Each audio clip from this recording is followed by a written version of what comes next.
तुम्हाला पण माहिती आहे का की रात्री जर आम्ही झोपलेलो असतो तर शिपवर एखाद्या जागेवर आग लागली तर आम्हाला कसं काय कळते? नमस्कार मंडळी, माझं नाव विनीत मेहरा आणि मी काम करतो मर्चंट न्यूमध्ये आणि आज आहे माझ्या शिपवरचा 33वा दिवस. आज सकाळी नाश्त्यामध्ये बॉईल अंडे आणि पॅनकेक्स खाऊन निघालो आपल्या कामावर. सर्वात आधी गेलो आपल्या रोजच्या इंजिन रूम राऊंडसाठी, जिथे मला इलेक्ट्रिकल सिस्टम व्यवस्थित चालते ह्याची दखल घ्यावी लागते. त्यानंतर गेलो रिफर राऊंडसाठी. सध्या शिपवर फक्त 40 रिफर उरलेले आहेत. जॉईनिंग झालं होतं तेव्हा 400 रिफर्स होते, तर त्याच्या हिशोबाने आता थोडंसं हलकं वाटतंय. हे सगळं करून मला 10 वाजतात. त्यानंतर मग गेलो रस्टिंग मशीन रिपेअर करायला. मोटर फक्त आवाज करत होती पण फिरत नव्हती. मला समजलं की सिंगल फेसिंगचाच प्रॉब्लेम असेल आणि चेक करून बघितलं तर तोच प्रॉब्लेम होता. एक वायर ब्रेक झाली होती, तर ती लावून चेक करून बघितली तर मोटर व्यवस्थित चालायला लागली. त्यानंतर गेलो डेटा सेंटर शिफ्ट करायला. वजन भरपूर होता म्हणून प्रसाद भाऊंला पण घेतलं सोबत. आणि आज तसंही सॅटर्डे आहे म्हणून सॅटर्डे रुटीन ट्राय आउट करायचा होता. आणि सुरुवातीला मी तुम्हाला प्रश्न केला होता की शिपवर जर कुठे आग लागली तर आम्हाला कसं काय कळते, तर तुम्हाला मी या फायर अलार्म टेस्टिंगच्या माध्यमातून दाखवणार आहे. तर सर्वात आधी आम्हाला ब्रिजवर इन्फॉर्म करायला लागते की आम्ही ट्राय आउट करतोय. मग त्यानंतर अनाउन्समेंट केली जाते. Fire alarm testing will be carried out now.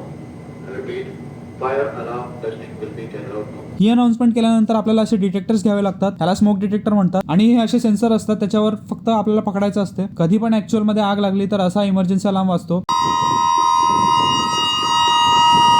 त्यानंतर मग हे टेस्टिंग झाल्यानंतर पुन्हा एकदा आपल्याला ब्रिजवर इन्फॉर्म करायला लागते. ब्रिजवरून पुन्हा एकदा अनाउन्समेंट केली जाते. Fire alarm testing completed.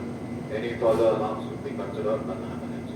Video आवडला असेल तर फॉलो नक्की करा. तर असा होता आजचा दिवस. भेटूया पुढच्या व्हिडिओमध्ये.